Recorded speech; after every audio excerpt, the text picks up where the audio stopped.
Batsman একটি বলকে আঘাত করলো এবং একজন ফিল্ডার এসে সেই বলকে ক্যাচ ধরলো। এমন একটি সৃজনশীল প্রশ্নের সমাধান আজকে আমরা করব। 2019 সালে ঢাকা বোর্ডে আসা একটি সৃজনশীল প্রশ্ন আজকে আমরা সমাধান করব। প্রথমত আমরা ঘ আর গহ যে প্রশ্নের সমাধান, এটা উদ্দীপক থেকে আমরা পরবর্তীতে জানবো। আপাতত ক আর খ একটু শিখি। ক নাম্বারে কি বলছে?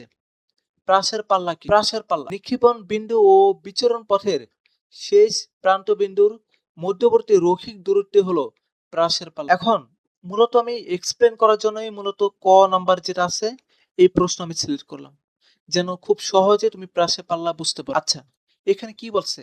এখানে কয়েকটা পয়েন্ট দেখো। কি বলছে? নিক্ষেপণ বিন্দু ও বিচরণ পথ, এই দুইটা জিনিস একটু ক্লিয়ার করি।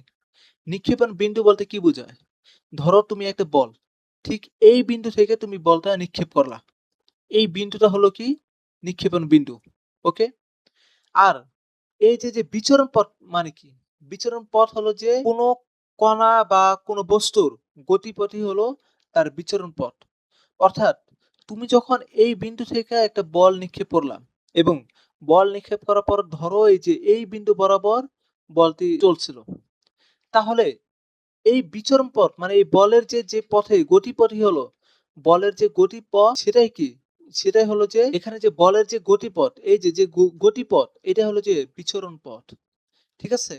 এখন এটাই বলছে বিক্ষেপণ বিন্দু মানে এই যে বিক্ষেপণ বিন্দু ও বিচরণ পথের শেষ প্রান্ত বিন্দু মানে বিচরণ পথের শেষ প্রান্ত বিন্দু কোনটা? এটা। এর মধ্যবর্তী যে রৈখিক দূরত্ব হলো প্রাসেপালা। অর্থাৎ মধ্যবর্তী রৈখিক দূরত্ব কোনটা? ঠিক এইটা। তার মানে কি? এখানে যে রৈখিক দূরত্ব কোনটা? এটা। আমি একটু অন্য কালার দিয়ে আমি মার্ক করি, তাহলে বুঝতে সহজ হবে। এখানে রৈখিক দূরত্ব হলো যে কোনটা? এইটা। অর্থাৎ সংজ্ঞা অনুযায়ী নিক্ষেপণ বিন্দু ও বিচরণ পথের শেষ প্রান্ত বিন্দুর মধ্যবর্তী যে রৈখিক দূরত্ব হলো প্রাসে পাল্লা। এটা খুব সহজে আশা করি মনে থাকবে, কারণ আমি তোমাকে এখানে এক্সপ্লেন করে দেখালাম। পরবর্তী প্রশ্ন আমরা চলে যাই। আমাদের পরবর্তী প্রশ্ন কি বলছে? প্রাসের ক্ষেত্রে কোন সময় বেগ সর্বোচ্চ হবে? আচ্ছা, প্রাসের ক্ষেত্রে কোন সময় বেগ সর্বোচ্চ হবে? এখন একটা জিনিস একটু ভালো মতো বুঝতে হবে। কোন সময় বল ধরো তুমি একটা বস্তু এখান থেকে তুমি এই বিন্দু থেকে তুমি করলা কি একটা বল উপরে নিক্ষেপ করলা। আমরা অনেক সময় কি ফাঁকা মাঠে স্কুল মাঠে এরকম খেলা খেলছিলাম যে বল আমরা উপরে নিক্ষেপ করি। এখন এটা দ্বারা আগে একটু এক্সপ্লেন করি। তুমি যখন তোমার হাত থেকে ধরো তোমার এই এই পয়েন্ট থেকে তুমি হলো যে বলটা নিক্ষেপ করলা, এই পয়েন্ট থেকে এখান থেকে তুমি বলটা নিক্ষেপ করলা এবং বলটা যখন তুমি নিক্ষেপ করবা এই বিন্দুতে নিক্ষেপ করার ঠিক সেই মুহূর্তে বলের বেগ সর্বোচ্চ ছিল। এই মুহূর্তে বলের বেগ সর্বোচ্চ। ঠিক আছে? আবার যখন তুমি বলটা উপরে মারবা, এখানে আস্তে, আস্তে করে বলের বেগ কমতে, কমতে 0 হবে। আবার করবে কি বলটা ব্যাক আসবে। ব্যাক এসে তোমার হাতে যখন আবার পড়বে, ধরো তুমি ক্যাচ ধরার জন্য আবার বল হাতে তোমার এসে পড়লো। এই হাতে যখন এসে পড়বে তখন তখনও কিন্তু বলের যে বেগ এটা তখনও সর্বোচ্চ। অর্থাৎ এখান থেকে আমি তোমাকে কি বুঝালাম? এখান থেকে আমি বুঝালাম তুমি যখন বলটা এই বিন্দু থেকে নিক্ষেপ করলা, এখান থেকে নিক্ষেপ করলা, নিক্ষেপ করার সময়ও তোমার যেই মানে সর্বোচ্চ বেগ ছিল, নিক্ষেপ করার পরে আবার যখন তোমার হাতে এসে পড়লো, তখনও কি বেগ সর্বোচ্চ। এটা কি আমাদের হলো যে আমি উপরে খাড়ার দিকে আমরা একটা বস্তু নিক্ষেপ করলাম, সেখানে আমরা এটা আমি এখন তোমাকে এখানে বুঝালাম। কিন্তু আমাদের তো প্রশ্নে কি বলছে? আমাদের প্রশ্ন বলছে যে প্রাসের ক্ষেত্রে কোন সময় রৈখিক এ প্রাসের ক্ষেত্রে কোন সময় বেগ সর্বোচ্চ হয়? আচ্ছা, আমাদের তো এখানে খাড়ার উপরে নিক্ষেপ করার কথা বলে না। আমাদের প্রাসের কথা বলছে। তাই আমরা একটা প্রাসের একটা এ গতিপথ আর্ট করি। ধরো তুমি বলটা এখান থেকে নিক্ষেপ করলাম। এই বিন্দু থেকে বল নিক্ষেপ করলাম। ঠিক এইভাবে করে গেল। এখন কোন সময় বেগ সর্বোচ্চ হবে বলো তো? হ্যাঁ, ওই যে আমি বললাম, তুমি যখন এইখান থেকে একটা বল উপরে নিক্ষেপ করবা, ঠিক এইখানে আদি মুহূর্তে যখন নিক্ষেপ করছো, তখনও বেগ যা ছিল মানে সর্বোচ্চ। আবার যখন বলটা হাতে এসে পড়বে তখনও সর্বোচ্চ। অর্থাৎ প্রাসের আদি মুহূর্তে তোমার যে বেগ এটা সর্বোচ্চ। আবার বলটা যখন ভূমিতে আঘাত করবে ঠিক ওই মুহূর্তেও তোমার বেগ সর্বোচ্চ। অর্থাৎ আদি মুহূর্তে এবং শেষ মুহূর্তে বেগ হলো সর্বোচ্চ। মানে তুমি যখন নিক্ষেপ করবা ওই মুহূর্তে বেগ সর্বোচ্চ এবং যখন বলটি নিচে পড়বে, মাটিতে আঘাত করবে, তখন তোমার হলো কি বেগ সর্বোচ্চ। ওকে, এটাই তুমি হলো যে এক্সপ্লেন করে বলতে পারবা। এই যে প্রাসের ক্ষেত্রে কোন সময় বেগ সর্বোচ্চ হয়। এখন তুমি যদি চাও যে গাণিতিক ব্যাখ্যা দিবা তাও দিতে পারো। গাণিতিক ব্যাখ্যা কিভাবে করে দেবা এটা একটু আচ্ছা, এখানে একটা জিনিস ক্লিয়ার করি। আমাদের এই প্রাসের আর চিত্রটা আট করি। প্রাসের সময় আমরা ২ ধরনের বেগ এখানে লক্ষ্য করি। একটি হলো যে x বরাবর, এখানে ২ ধরনের বেগ আছে। একটা হলো যে x বরাবর, x অক্ষ বরাবর। আরেকটা হলো যে y অক্ষ বরাবর, y অক্ষ বরাবর। ঠিক আছে? এখন x বরাবর যে বেগ সেটার উপাংশ যদি আমরা ভাঙি, যেমন একটা এখানে যে এই বলটা এখানে যাচ্ছে, এই বরাবর এই তার গতিপথ। এই গতিপথ এই যে এরা এই গতিপথকে যদি আমরা ভাঙি, উপাংশ এই বেগের যদি উপাংশ যদি আমরা ভাঙি, তাহলে x বরাবর যে উপাংশ পাবো সেটা হলো যে কি v নট cos থিটা। এই v নট cos থিটা এটা অলওয়েজ সব সময় সমান। অর্থাৎ তুমি যেই মুহূর্তে আদি মুহূর্তে যদি অথবা এই মুহূর্তে যেখানে যদি তুমি জিজ্ঞাসা করো যে এক্স অক্ষ বরাবর তোমার বেগ কত ভাই, এক্স অক্ষ বরাবর বেগ সবসময় বলবে যে আমার বেগ হলো ভি নট কস থিটা। অর্থাৎ এক্স অক্ষ বরাবর বেগ হলো কনস্ট্যান্ট। তাহলে এখানে বেগ কিসের উপর নির্ভর করে? বেগ এখানে যে বেগ বাড়বে নাকি কমবে এই বেগটা শুধুমাত্র ওয়াই অক্ষ বরাবর বেগের উপর নির্ভর করে। অর্থাৎ ওয়াই অক্ষ বরাবর যে বেগ সেটা কি? ওয়াই অক্ষ বরাবর বেগ হলো যে Y equal to V naught sine theta minus GT. এখানে মাইনাস জিটি ব্যবহার করার উদ্দেশ্য এখানে অভিকর্ষ ত্বরণ কাজ করে এবং এই অভিকর্ষ ত্বরণের জন্য জি নিয়ে আসছে। এখন এখানে মাইনাস চিহ্ন কি কারণে? দেখো বেগের দিক এবং ত্বরণের দিক এখানে কিন্তু ভিন্ন। বেগের দিক এখানে একটু দেখো, বেগের দিক হলো উপরে কিন্তু ত্বরণের দিক কিন্তু অলওয়েজ কিন্তু নিচে। তাই এখানে মাইনাস চিহ্ন দ্বারা সেটা এক্সপ্লেন করা হলো। এখন এই যে মানে এই যে সূত্র, এই সূত্র দ্বারা আমরা বুঝতে পারবো যে আসলে আমাদের এই মুহূর্তে বেগ কি ছিল। একটু দেখি। এখন এই সূত্রটা থেকে আমরা কিভাবে করে বের করব? আমরা কি পেলাম? vy equal to v naught sin theta minus gt। আচ্ছা, আমরা কিন্তু একটা জিনিস জানি, t মানে কি? t মানে হলো যে এখান থেকে যে আমি যে বলটা নিক্ষেপ করলাম, এইখানে যখন আসলো মানে পুরা টাইম কতটুকু? এই টাইমটুকু হলো t। এখানে t এর মান কি? t এর মান হলো যে 2v naught sin theta divided by g। তাহলে ag আর ag ক্যান্সেল আউট। তারপর কি থাকে? v naught sin theta minus 2v naught sin। এখন এটা যদি একটু যদি ক্যালকুলেশন করি, উপরের অংশগুলো কেটে দেই তাহলে বুঝতে সহজ হবে। এটা যদি একটু যদি বিয়োগ করি, এখানে আছে যে v নট sin থিটা আর এখানেও v নট sin থিটা। অর্থাৎ এই v নট sin থিটা থেকে যদি তুমি v নট sin থিটা বিয়োগ করো তাহলে কি থাকবে? v নট sin থিটাই থাকবে। আর v নট sin থিটা যেহেতু -2 মানে বড় সংখ্যা হলো 2 আর এখানে 1, সেহেতু বড় সংখ্যার আগে মাইনাস চিহ্ন আসলো তাই মাইনাস চিহ্ন বসবে। অর্থাৎ এখান থেকে কি বুঝলাম? এখান থেকে বুঝলাম যে আমাদের প্রাসের যে আদি মুহূর্তে দেখো, আমি কিন্তু একটা জিনিস ক্লিয়ার করলাম। এখানে এক্স অক্ষে বরাবর যে বেগ এটা কিন্তু অলওয়েজ কিন্তু কি b cos থিটা। এটা কিন্তু অলওয়েজ সব জায়গায় b cos থিটা। এবং আদি মুহূর্তে আমি আদি মুহূর্তে এবং শেষ মুহূর্তে কি দেখলাম? আদি মুহূর্তে যে আমাদের বেগ সেটা কি v নট sin থিটা। আর শেষ মুহূর্তে আমাদের বেগ কি v not minus v naught sin theta. অর্থাৎ উভয় ক্ষেত্রে আমাদের বেগ কি সেম। আদি মুহূর্তে যে বেগ ছিল শেষ মুহূর্তে সেই মানে একদম শেষ মুহূর্তে এসেও বেগ ওইটাই, কিন্তু মাইনাস চিহ্ন দ্বারা বোঝানো হচ্ছে যে এখন বলটা উপর থেকে নিচে পড়ছে, এই জন্য এখানে মাইনাস চিহ্ন দ্বারা বোঝানো হচ্ছে। আচ্ছা, আমরা এখন আমাদের পরবর্তী প্রশ্নে চলে যাই। আমাদের পরবর্তী প্রশ্নে কি বলছে? আমাদের পরবর্তী প্রশ্ন বলছে যে 2 সেকেন্ড পর বলটির বেগ কত হবে? অর্থাৎ বলটির যে বেগ তা 2 সেকেন্ড পর কত হবে সেটা জানতে চেয়েছে। দেখো এখানে উদ্দীপক কি বলছে এটা একটু আগে পড়ি। ক্রিকেট খেলার মাঠে রিপন ব্যাট দিয়ে বলকে আঘাত করায় বলটি 30 মিটার পার সেকেন্ড বেগ প্রাপ্ত হয় এবং সর্বোচ্চ অনুভূমিক দূরত্ব অতিক্রম করে। এই পর্যন্ত যে আমাদের যে উদ্দীপক, এই উদ্দীপক থেকে আমরা মূলত ঘ নাম্বার করতে পারবো। আর বাকি উদ্দীপকগুলো এটা এই ঘ নাম্বার করার জন্য আমাদের প্রয়োজন। আচ্ছা, এখানে একটু দেখো। এখান থেকে একটা জিনিস কিন্তু একটু ক্লিয়ার হওয়া প্রয়োজন। তুমি যদি কোনো প্রাসের যদি মানে অঙ্ক করো, তাহলে তোমার ওইখানে কিন্তু থিটার মান থাকতেই হবে। এই যে একটা বল যদি আমি নিক্ষেপ করি এখান থেকে, তাহলে এখানে একটা থিটা বরাবর একটা কোণ উৎপন্ন করে। এই থিটার মান যদি তুমি না জানো তাহলে তুমি অঙ্কটা করতে পারবে না। অর্থাৎ প্রাসের জন্য তোমার থিটার মান জানা একদম অত্যন্ত গুরুত্বপূর্ণ একটি বিষয়। তাই প্রশ্নে কোনোভাবে না কোনোভাবে থিটা মান উল্লেখ করা থাকবে। এখন এখানে কিন্তু থিটা মান উল্লেখ করা নাই, ডিরেক্টলি কিন্তু বলে নাই থিটা মান কত, মানে থিটা কত ডিগ্রি এটা বলে নাই, কিন্তু প্রশ্নে একটা হিন্ট দিছে। হিন্ট কি? সর্বোচ্চ অনুভূমিক দূরত্ব অতিক্রম সর্বোচ্চ অনুভূমিক দূরত্ব অতিক্রম করে এই কথা বলছে। মানে এখানে এই যে মানে মাঠে যে রিপন যে ব্যাট দিয়ে বলকে আঘাত করায়, বলটি কিন্তু সর্বোচ্চ অনুভূমিক দূরত্ব অতিক্রম করে। এই মানে কি? এই মানে আমি কিন্তু তোমাকে বলে দিতে পারি এখানে থিটার মান কত। আমি ডিরেক্টলি তোমাকে বলব না থিটার মান কত। আমি তোমাকে এক্সপ্লেইন করব থিটার মান কত হওয়া উচিত। এখন ধরো আমি একটা প্রাসের একটা চিত্র অঙ্কন করলাম। এখানে দেখো, ধরো আমি বলকে ঠিক এভাবে করে নিক্ষেপ করলাম। বলটা ঠিক এভাবে করে এসে পড়বে। এবার ধরো বল আমি খাড়া উপরের দিকে নিক্ষেপ করলাম।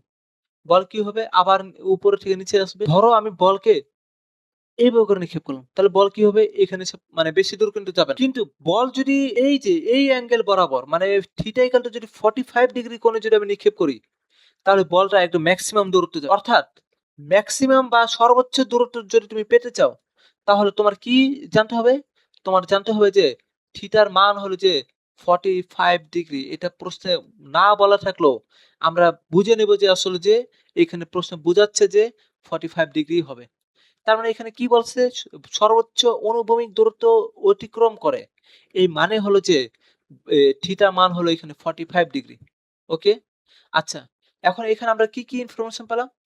সেগুলোর আমরা দেখি। আমাদের পরবর্তী যে অঙ্ক সেটা আমরা একটু করি। এখানে কি বলছে? বলছে যে এ বলটি ৩০ মিটার পার সেকেন্ড বেগ প্রাপ্ত হয়।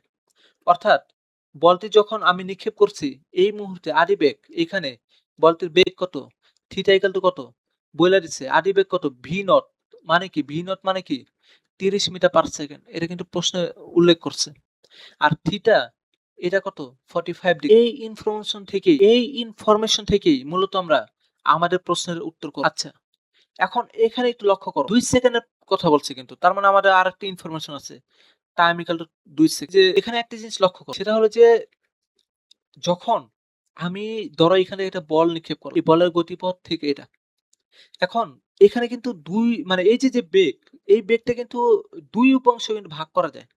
একটা হলো যে এক্স অক্ষ বরাবর উপাংশ, আরেকটা হলো যে ওয়াই অক্ষ বরাবর উপাংশ। এক্স অক্ষ বরাবর যে উপাংশ তার বেগ হলো ভি নট কস থিটা। দেখো ভি নট কস থিটা এটা কিন্তু অলওয়েজ কিন্তু কি কনস্ট্যান্ট।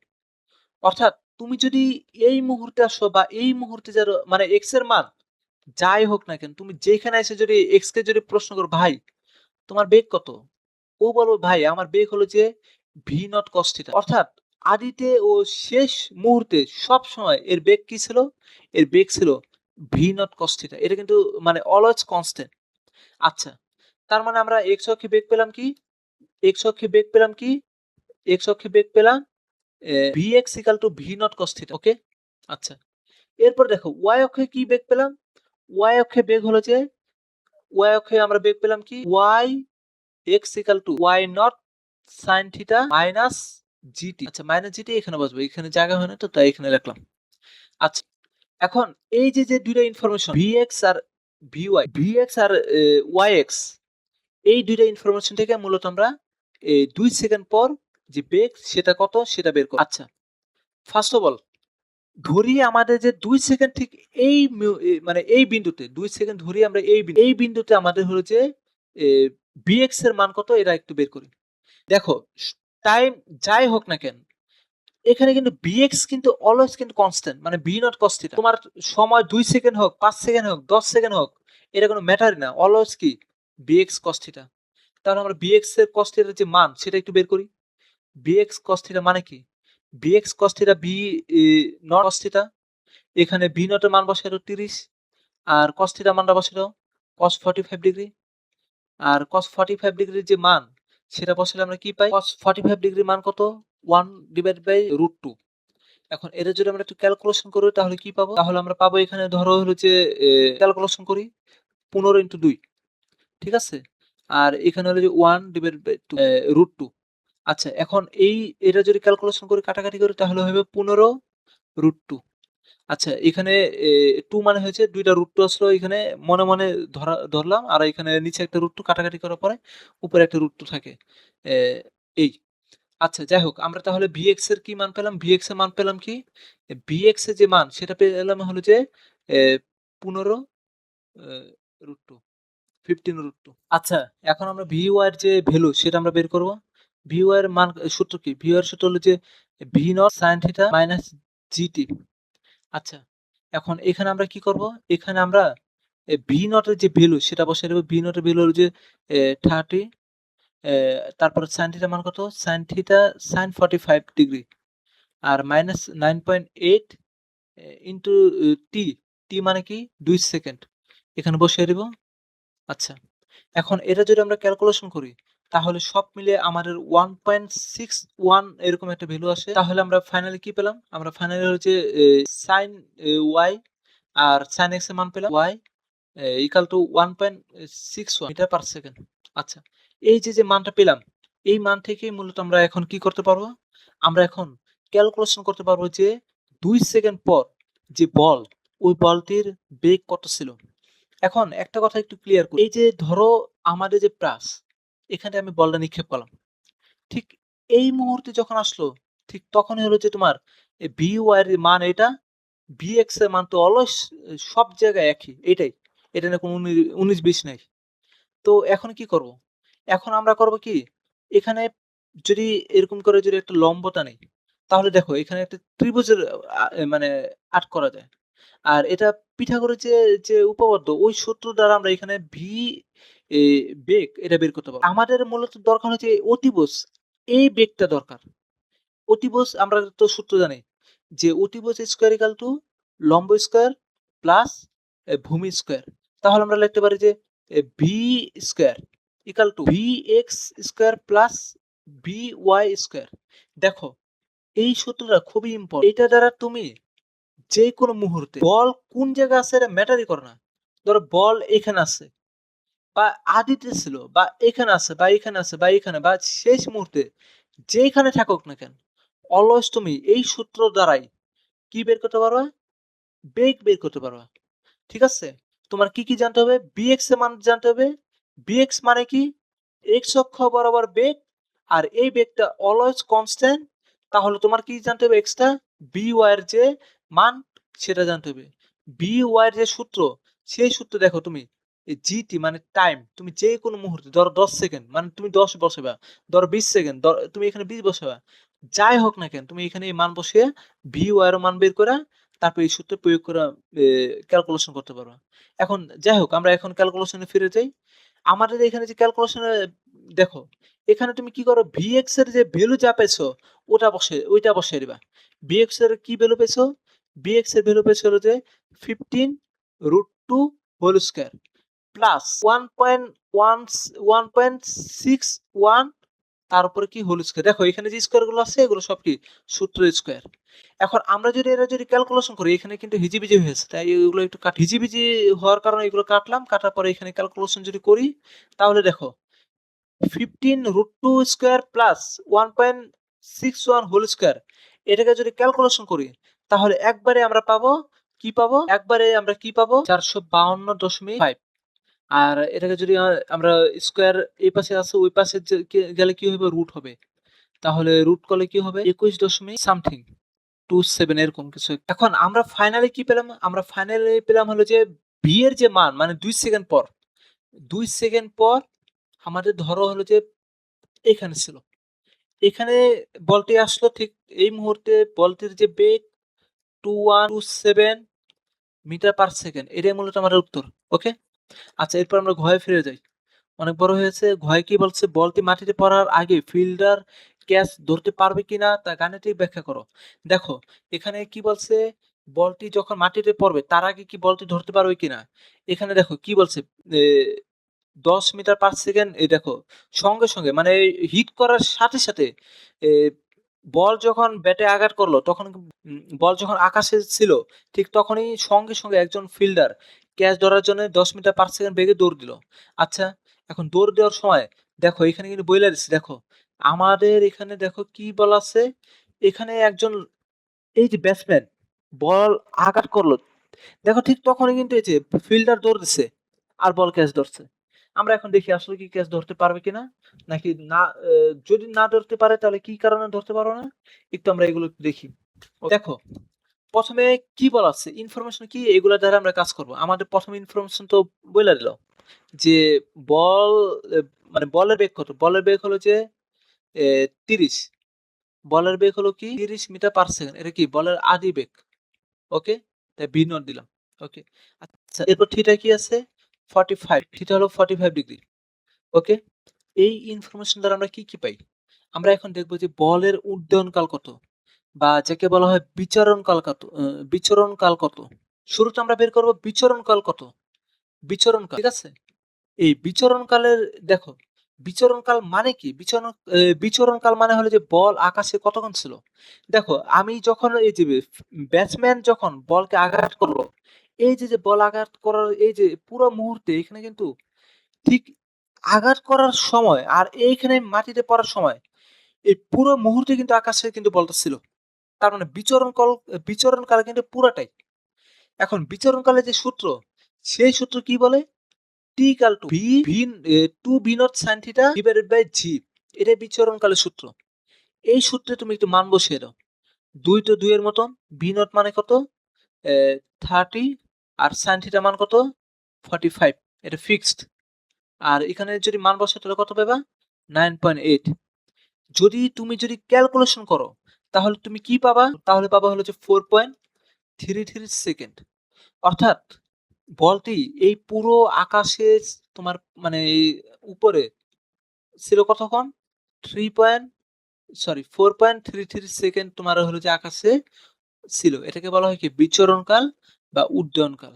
ওকে, আচ্ছা এই মুহূর্তে দেখো তুমি ফিল্ডার, দেখো ফিল্ডার যেখান থেকে দৌড় দেখ না কেন, তোমার হলো যে যখন আকাশে ছিল ঠিক তখনই কিন্তু তোমার আসতে হবে। এরপরে যদি আসে তাহলে কিন্তু বল কি ধরতে পারবে না, ধরতে পারবে না। দেখো এই যে বল এখানে নিক্ষেপ করলাম, ঠিক ফিল্ডার যখনই আকাশে ছিল ঠিক তখনই সে কিন্তু তোমার এখানে হাজির হতে হবে, তারপর বল ধরতে হবে। এরপরে আসলে কিন্তু কোনো লাভ নাই। আচ্ছা এখন আমরা দেখি যে আসলে কি বল কি ফিল্ডার মানে পড়ার আগে ফিল্ডারের যে দূরত্ব এখানে প্রশ্নে উল্লেখ করে দিচ্ছে যে 40 মিটার দূরত্ব অতিক্রম করে, ঠিক আছে। এই দূরত্ব অতিক্রম করতে তার 10 মিটার পার সেকেন্ড বেগে দৌড় দিল। তাহলে এখানে কিন্তু দেখো, এখানে কিন্তু 10 মিটার পার সেকেন্ড এটা কিন্তু সমাবেগ। যদি সমাবেগের সূত্র আমরা কি জানি, h ইকুয়াল টু আমরা কি জানি, h ইকুয়াল টু vt। এখন h এর মান কত বলছে 40, আর v এর মান কত, v এর মান হলো যে কত 10 t, t এর মান তো নাই, t এর মানটা বের করব। তাহলে 10 ওই পাশে পাঠালে ভাগ হয়ে যায়, ভাগ করলে 4 সেকেন্ড। অর্থাৎ দেখো তুমি এখানে আমরা পেলাম কি, আমরা পেলাম হলো যে বিচরণকাল হলো 4.33 সেকেন্ড। আর এই যে লোক মানে ফিল্ডার এখান থেকে দেখো এখানে মানে একদম বাহিরে থেকে এখান থেকে যে দৌড় দিল, এখান থেকে যে দৌড় দিল, দৌড় দিতে তার ধরো এখানে তার 40 মিটার হলো, তার এই 40 মিটার যে দূরত্ব অতিক্রম করলো, করার পরে সে বলটি ধরতে পারলো। বল কিন্তু আকাশে ছিল কতক্ষণ 4.33 সেকেন্ড। আর এই যে লোক সে যে দৌড় দিল, এই দৌড় দিয়া তার সেকেন্ড কত পেল, মানে 4.4 সেকেন্ড পেল। অর্থাৎ বল যতক্ষণ আকাশে ছিল, মানে প্রশ্নে কিন্তু যেহেতু বলে দিয়েছে 40 মিটার, তার মানে এখানে বোঝানো হচ্ছে যে বল ওই 40 মিটার ধরো হলো যে বল এখানে পড়ল, আর এই লোক ছিল হলো যে এখানে, মানে এই 40 মিটার দূরে। তার মানে হলো যে বল আকাশে ছিল 4.33, আর এই লোকটা আসতে এখানে সময় লাগছে 4 সেকেন্ড। তার মানে 4 সেকেন্ড আসার পরও সে আরো 0.33 সেকেন্ড ধরে দেখবো যে বল এখন আকাশে আছে, মানে এত সেকেন্ড পরে তার হাতে এসে পড়বে। অর্থাৎ সে বলটি ধরতে পারবে, ঠিক আছে। যদি এই 40 মিটার যদি এ এখানে যদি হয়, মানে এই যে যেখান থেকে পড়ছে তার খুব নিকটবর্তী যদি হয়। আচ্ছা, তার মানে এখান থেকে আমরা কি বলতে পারি, এ যদি উড্ডয়নকাল বড় হাতের টি যদি হয়, এরকম যদি হয়, তাহলে আমরা বলতে পারি যে বল ক্যাচ ধরতে পারবে। যদি এই ভিডিওটি তোমার কাছে যদি ভালো লাগে তাহলে এই ভিডিওটি লাইক দিয়ে আমাদেরকে ইন্সপায়ার করবা। আর পরবর্তীতে যদি এইরকম যদি ভিডিও দেখতে চাও তাহলে চ্যানেলটিকে এখনই সাবস্ক্রাইব করো। ধন্যবাদ।